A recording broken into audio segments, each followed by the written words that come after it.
자, 오늘 본문은요, 성도들에게 아주 익숙하고 기본적으로 또 암송도 하고 있는 말씀이기도 하죠. 그런데 아주 잘 알려지고 익숙한 말씀인 만큼 많은 분들이 이 말씀을 잘못 해석하고 적용할 때가 있다는 것입니다.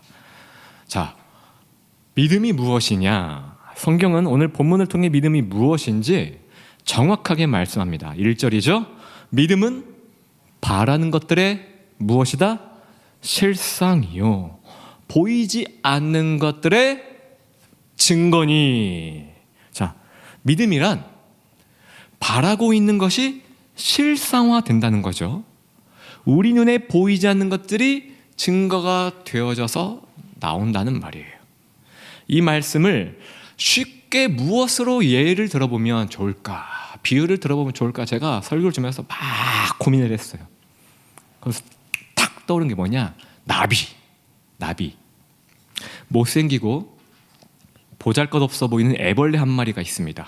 이 애벌레가 훗날에 하늘을 나는 아름다운 나비가 될 것을 아무도 예상치 못해요. 아니, 믿지를 못해요.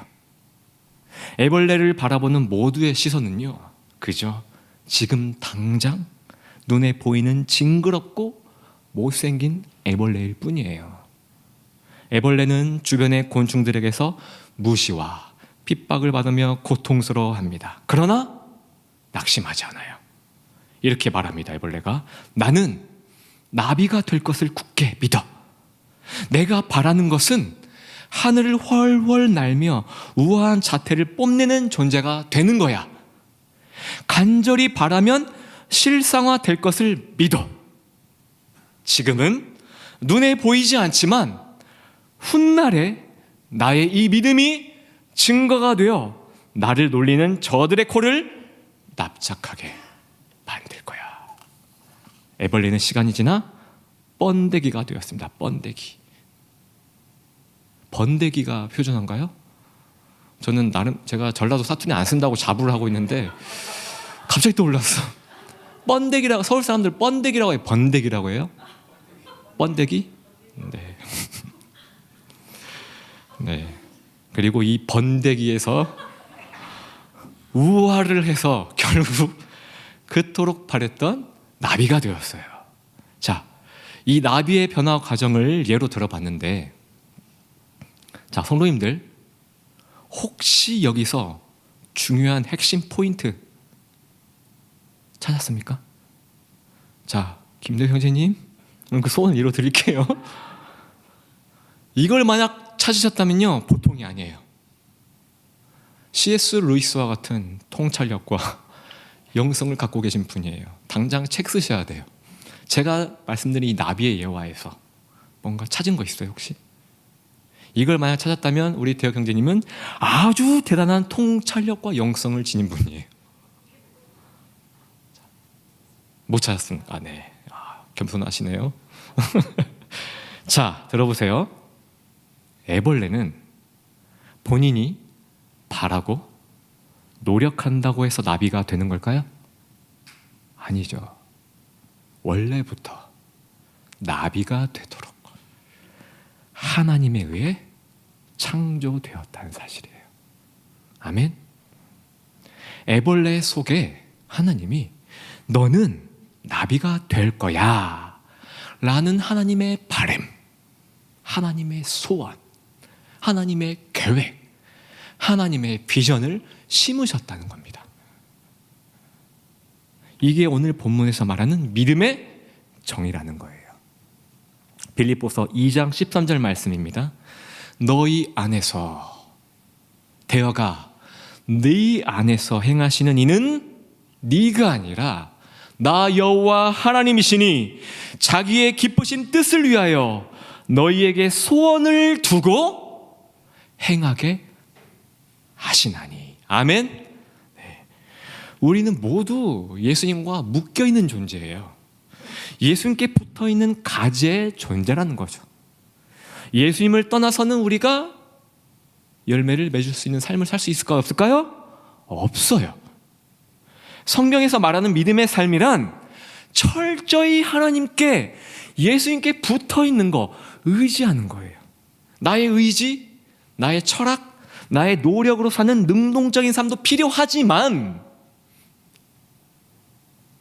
하나님의 나라와 의를 위해, 하나님의 소원을 위해서, 하나님이 나를 위해 꿈꾸고 있는 그 비전을 위해서 이끌림을 당하는 수동적인 삶, 이게 정확히 말하면 하나님이 성경을 통해서 말씀하는 믿음의 삶이라는 겁니다. 이렇게 하나님을 철저하게 의지하며 사는 우리에게 하나님은 소원을 심으셨다는 거예요. 여러분, 한 사람 한 사람 한 사람에게. 여러분 안에서 행하시는 이는 주체가 내가 아니라 하나님이시니 자기의 기쁘신 뜻을 위하여, 내가 아니라, 여러분이 아니라 바로 여러분을 통하여 하나님의 소원을 두고 반드시 행하게 하신다는 말씀이에요. 이것이 오늘 본문에서 말하는 믿음이라는 겁니다. 그런데 우리는 착각하고 있어요. 이 본문 말씀을. 하나님은 나의 바램, 나의 소원을 들어주는 유효솔 램프 지니와 같아. 지니, 내가 간절히 바라는 것들이 실성화된대. 그 말씀이 어디에 나와? 히브리서 11장 1절 봐봐. 그리고 또 있어. 지금은 보이지 않지만 나의 간절한 바램, 이 믿음이 훗날의 증거가 될 거래. 바라는 것의 기준이, 주체가 나라는 것이죠. 우리는 지독한 죄성들이 다 있습니다. 죄성들. 우리가 바란 것은 거의 대부분이요, 이 땅에서 썩어 없어질 것들이에요. 하나님의 심판대 앞에서 불에 타서 불어버리면 다 죄가 되어 날아갈 것들이라는 거죠. 솔로몬이 이렇게 고백하죠. 헛되고 헛되고 헛되도다. 우리의 소원, 우리가 바란 것들은 헛된 것들이 이만큼 많다는 거죠. 솔로몬은 부귀영화를 누렸죠. 우리가 바라는 것들을 모두 갖추었고 누렸던 인물이 솔로몬입니다. 그러나 예수님은 그러한 우리가 그토록 부러워했던 솔로몬의 인생을 어떻게 평가할까요? 누가복음 12장 27절 말씀이죠. 백합화를 생각하여 보라. 실도 만들지 않고 짜지도 아니하느니라. 그러나 내가 너희에게 말하노니 솔로몬의 모든 영광으로도 입은 것이 이 꽃 하나만큼 훌륭하지 못하였느니라. 아멘. 무슨 말씀이죠? 백합화는 하나님께 창조된 대로, 하나님께서 백합화에게 소원을 두신 대로 그 자체로 존재했다는 거예요. 그러나 솔로몬의 인생은 어떠했죠? 하나님께 받은 복, 그 수많은 복, 그 중에 우리가 그토록 바라던 명예, 권세, 부, 돈 다 가졌던 솔로몬, 오히려 그것들로 인해서 부패했다는 거예요. 하나님께서 솔로몬에게 두셨던 소원, 그 소원을 이루는데 오히려 이런 것들이 방해가 되었다는 거예요. 걸림돌이 되었다는 거예요. 예수님 분명히 이에 대해 이렇게 평가하셨습니다. 솔로몬보다 백합화가 영광스럽구나. 이 말씀을 통해 우리의 생각을 다시 한번 정비하고 본문 말씀 1절을 한 번 더 읽어보겠습니다. 자, 보시고요. 시작. 믿음은 바라는 것들의 실상이요 보이지 않는 것들의 증거니. 자, 이제 어떠십니까? 주체가 딱 바뀌어서 눈에 들어오시죠? 1절에서 바라는 것들의 기준이 내가 아닌 하나님이라는 결정적인 뒷받침, 그 증거가 바로 2절에 기록되어 있습니다. 자, 2절 다 같이 읽어보겠습니다. 시작. 선진들이 이로써 증거를 얻었느니라. 자, 이 말씀이 왜 증거가 될까요? 모르겠죠? 자, 저를 보시고요. 여기서 말하는 선진들, 믿음의 선배들을 말하는 거예요. 읽지는 않았지만 이 4절부터 보면요, 쭉 선진들의 이름이 나오게 돼요. 아벨, 에녹, 노아, 아브라함, 사라, 이렇게 쭉쭉쭉 등장하게 됩니다. 여기서 시간상 다 설명드릴 수는 없고 특별히 노아와 아브라함에 대해서 잠시만 살펴보자면요, 자, 노아에게는요 보이지 않는 소망이 있었어요. 바라는 것이 있었습니다. 그것이 무엇이죠? 다가올 홍수 심판에 대한 예비, 구원이었어요. 노아가 계획한 겁니까? 아니죠. 구원을 얻기 위해 만들었던 방주, 본인이 설계하고 추진한 걸까요? No, 아니에요. 모두 다 하나님이 계획하셨고 하나님이 명령하시고 지시한 거예요. 아멘. 네. 노아가 성경의 의인, 믿음의 사람, 위대한 사람의 반열에 들어갈 수 있었던 것은요, 노아의 계획과 추진력 때문이 아니라 하나님께서 노아에게 품으신 것을 이루셨기 때문이에요. 하나님께서 노아에게 바라신 것을 실상화하셨기 때문이에요. 노아가 한 것은 그저 하나님의 말씀, 약속을 믿고 순종한 것뿐이에요. 다음으로 믿음의 사람 하면 떠오르는 인물 아브라함. 믿음의 족보, 천국의 타이틀이라는 엄청난 이미지와 타이틀을 하나님은 아브라함에게 주셨어요. 이유가 무엇이죠? 아브라함 자신이 바랬던 것을 계획하고 추진하고 노력했다면 그는 그저 평범한 사람, 아니 오히려 죄만 짓다가 인생을 종철쓸 인물이에요. 아브라함의 성향이 다 나옵니다. 죄성들이 성경에. 그러나 하나님은요, 그에게 이해, 납득, 공감이 안 되는 말씀으로 계속해서 말씀하세요.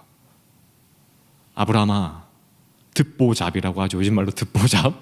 한 번도 본 적도 없고 들어보지도 못한 어떠한 신이 아브라함아, 누가 너는 내가 지시할 땅으로 가라. 황당하죠. 네. 이해, 납득, 공감됩니까? 안 돼요.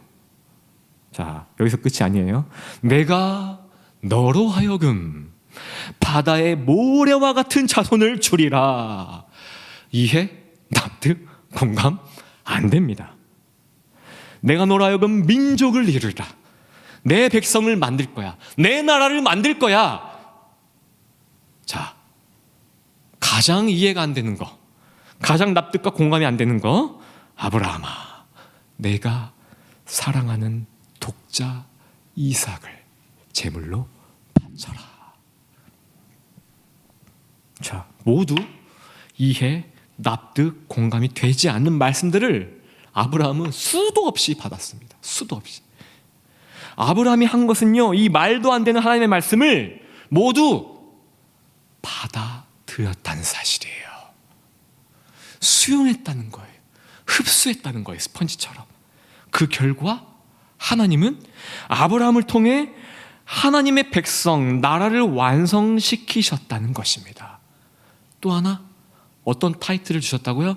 믿음의 조상, 천국문의 타이틀이라는 어마어마한 축복을 얻게 되었다는 사실입니다.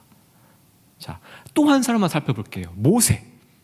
모세가 바란 것은, 모세의 바람은요, 그의 형 바로와 함께 이집트를 다스리며 호화스럽게 그냥 왕자로 사는 거예요. 모세가 바란 대로 살았다면 그는 바로와 함께 태양신만 섬기면서, 그렇게 귀신들만 섬기면서 살다가 결국 지옥불에 떨어질 운명이었습니다. 그렇죠? 그러나 하나님이 모세에게 품은 소망이 무엇이었죠? 오늘 본문 말씀처럼 모세에게 바랬던 것이 무엇입니까? 고통받고 있는 내 백성들. 아까 우리 찬양했죠? 사망의 그늘에 앉아 울고 있는 저 나의 백성들을 내가 보았노라. 저들의 기도를 내가 들었노라. 그 이스라엘 민족을 이끌어내는 거였어요.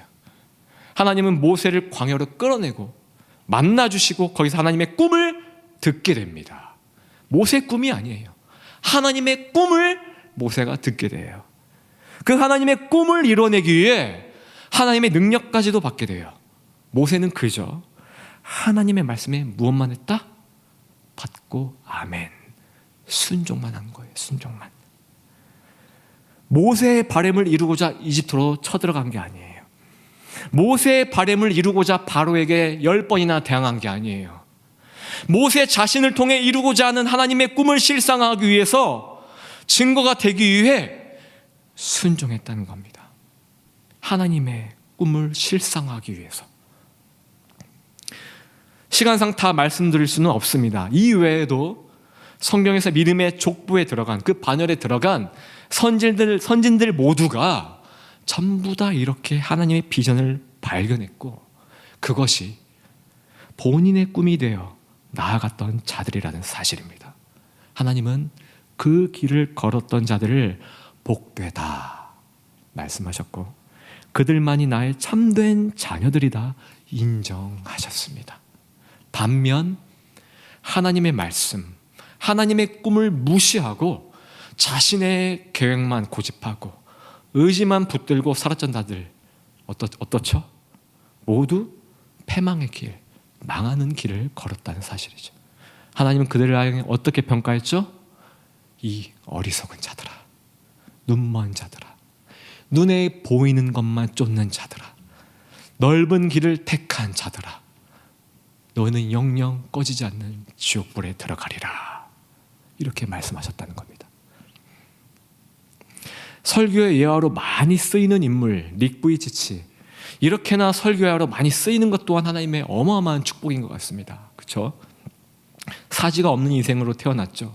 절망입니다. 아무것도 하지 못하는 그야말로 참담한 인생을 타고났던 인물이에요. 그런 장애를 가지고 닉이 자신의 의지로 무언가를 해보겠다고 했다면 얼마나 힘들었을까요? 그 의지가 얼마나 갈까요? 못 가요.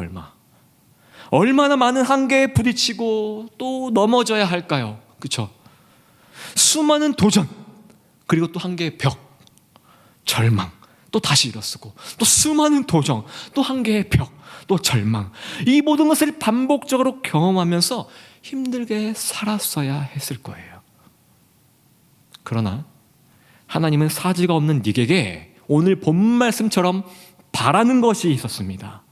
보이지 않는 계획이 있었어요. 닉을 통해 전 세계 사람들에게 하나님을 알리게 하고 사지가 멀쩡한 우리 같은 사람들에게 우리의 마음에 기름기가 찌들어서 사소한 거에 감사할 줄 모르고 사소한 거에 힘들어하면서 엄살피는 우리들에게 힘을 주고 용기를 주고 도전을 주는 그러한 메신저가 되기 위해 하나님은 그를 사용하셨다는 겁니다. 이게 하나님이 원하셨던 거예요. 닉은 하나님의 꿈을 발견하고 그분의 뜻대로 지금 열심히 살아가고 있습니다. 그 누구보다 행복하고 값진 인생을 살아가고 있다는 거예요. 추석 명절 기간이 지나고 그 다음 주 하루 시간을 내서 잠깐 제가 전주에 계신 어머니께 다녀왔습니다. 아버지가 없는 첫 명절을 보내셔야 했기에 어머니가 많이 신경 쓰였고 또 저는 걱정이 되었습니다.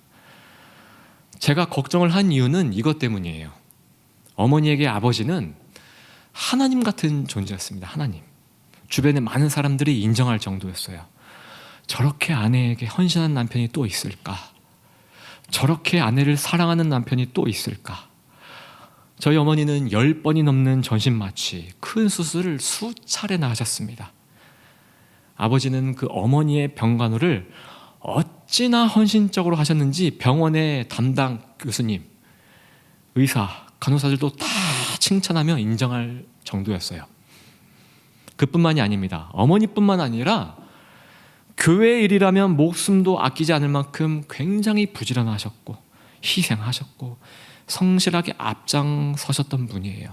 우리 이찬종 간사님처럼. 시골의 작은 교회, 어느 시골의 작은 교회, 청년들이 예배드리고 나서 쉴 데가 없다고 그 쉴 장소를 만드시겠다고 새벽 예배를 드리시고 식사를 마친 후 중장비 포크레인을 불러서 일을 하시다가 갑자기 아버지가 땅에 꼬꾸라지셨습니다. 그리고 어머니는 교회 관계자들에게 연락을 받고 허겁지겁 뛰어와서 쓰러진 아버지 얼굴을 부둥켜 안고 우시면서 이렇게 말씀하셨다고 해요. 이번에 명절 후에 내려가서, 제가 왜 명절 후라고 강조하는지 아시죠? 네. 교역자가 말이야 명절에 그렇게 이동하지 말라는데 오해하지 마세요. 명절 후, 그 다음 주 명절 후에 가서 제가 어머니께 직접 들은 말씀이에요. 아버지 얼굴을 부둥켜 안고 우시면서 이렇게 말씀하셨다고 해요. 여보, 내가 잘못했어. 내 건강 때문에 전주라는 도시를 떠나서 이 시골 고창에 와서, 이 시골에 와서 또 나 때문에 이런 고생을 시켜서 미안해. 여보, 제발 눈 떠봐. 하나님, 이게 뭐야? 우리 남편 살려주세요. 살려주세요. 21살 하나님. 어머니가 말하기를 아버지는 입을 벌려서 숨을 몇 번 하시다가 결국 숨을 멈추고 돌아가셨다고 합니다. 제가 부득불 이렇게 가족 이야기를 한 건 이 말씀을 드리고 싶어서예요. 아버지의 희생을 통해 어머니의 믿음이 급성장했다는 겁니다. 어머니를 통해 하나님의 바람이, 어머니를 향한 하나님의 바람이 실상화되어 가고 있다는 말씀이에요. 아버지를 떠나 보내시는 어머니는요, 그날 이후로 지금까지 단 한 번도 쉬지 않고 집에서 찬양하셨대요. 저도 뒤늦게 한 사실이에요. 한 번도 빠짐없이 정한 시간에 기도하셨대요. 한 번도 빠짐없이 말씀을 읽으셨대요. 더 제가 충격받았던 것은 이번에 내려가서 무엇을 들었냐면, 북한 선교를 위해서 목숨을 버릴 각오로 준비된 목회자들이 있나 봐요. 훈련받는 단체가 있나 봐요. 그 목회자들과 함께 예배드리며 전도에 필요한 말씀 공부 그리고 기도 모임을 하는 그러한 선교 단체에 들어가 열심히 북한 선교 준비를 하고 계신다고 합니다. 자, 어머니에겐 아버지가 전부였어요. 그 아버지를 온전히 내려놓자 어머니는 그제서야 비로소 하나님을 바라보고 하나님께 모든 전심으로 온 마음을 쏟아 올인하기 시작하셨다는 거예요. 평소 어머니가 가지고 계셨던 하나님이 주신 은사가 있었습니다. 그게 뭐냐? 복음의 열정, 남을 위한 헌신. 그런데 그게 지금은 배가 되어서 아주 성령 충만하게 신앙생활을 하고 있는 것을 제가 보고 왔어요.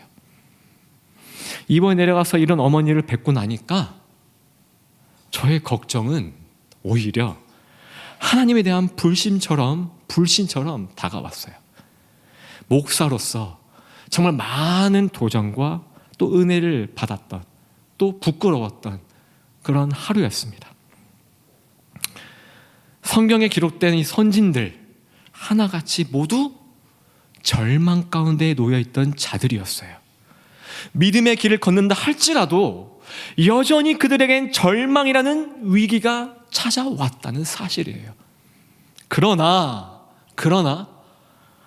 하나님은 그 절망을 도구로 삼아서 그들에게 하나님의 꿈을 알리기도 하셨고, 그들의 약함을 통해 하나님의 꿈을 알리기도 하셨다는 말씀입니다. 제가 소개해드렸던 노아, 아브라함, 모세, 닉, 또 저희 어머니, 하나님은 그들의 연약함을 통해 또는 이들의 절망의 상황 가운데서도 꿈을 발견케 하셨고 깨닫게 하셨고 그것을 반드시 이루어야 마시는 하나님임을 우리는 알아야 한다는 거죠. 여러분은요, 어쩌다가 태어난 존재가 아니에요. 여러분은 어쩌다가 구원받은 존재가 아니에요. 구원받는 것으로 끝나는 존재도 아니에요. 오늘 본문의 말씀처럼 하나님은 여러분을 통해 바라는 것이 있습니다. 믿으시죠? 그것을 실성화시키시기를 원하세요. 보이지 않는 것들의 증거가 되기를 원하세요. 이 세상에서 여러분이 믿음의 선진들이 되기를 원하신다는 겁니다. 여러분의 약함 때문에 실망할 필요 없어요. 낙심할 필요 없어요. 여러분이 처한 고난 때문에 좌절할 필요 없습니다. 이해, 납득, 공감이 되지 않는 상황 때문에 하나님을 불신할 필요 없어요. 하나님은 여러분의 약함, 고난, 이해, 납득, 공감이 되지 않는 것들을 도구 삼아서 여러분을 믿음의 사람으로 반드시 만드실 것을 믿으시기 바랍니다. 오히려 여러분의 약함과 고난을 통해 하나님은 자신의 꿈을 기어이 실현시키고야 마시는 분임을 믿으시기 바랍니다. 이 세상을 살아가는 동안에 나의 힘을 의지하지 않을 때, 믿음의 길을 걸어가는 동안에 세상의 것 의지하지 않을 때, 기도하며 낙심하지 않을 때, 감사하며 낙심하지 않을 때, 성도 여러분, 이게 무슨 말입니까? 나의 힘으로 하나님을 찍어 누르려고 하지 않을 때, 믿음의 길을 걷는다면서 세상의 것을 하나님께 요구하지 않을 때, 기도하면서 나의 바라는 것을 들어주지 않아도 낙심하지 않을 때, 나는 이렇게 감사하며 사는데 여전히 고난이 날 괴롭혀도 낙심하지 않을 때, 그럴 때 비로소 여러분의 눈에 주님이 참 소망인 것이 보인다는 사실이에요. 그럴 때 비로소 여러분의 입술에서 주님이 참 기쁨인 것을 고백할 수 있다는 겁니다.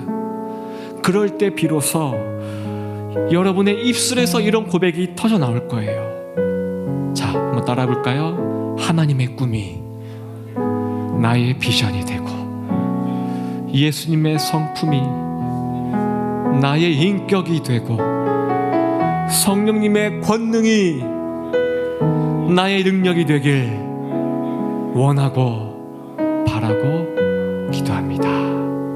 다 같이 원하고 바라고 기도합니다. 무엇을요? 나의 바람이 아니라 하나님의 꿈이, 예수님의 성품이, 성령의 권능이 내가 원하고 바라고 기도하는 것이 되게 하여 주옵소서. 그래서 우리 여러분 한 사람 한 사람을 통하여서 하나님의 꿈이 실성화가 되어지고 이 세상에서 증거화가 되어져서 정말 그 하나님의 꿈을 이룰 수 있는 믿음의 주인공들이 되시기를 예수님의 이름으로 축원합니다. 다 같이 찬양으로 고백하고 말씀 붙들고 기도하도록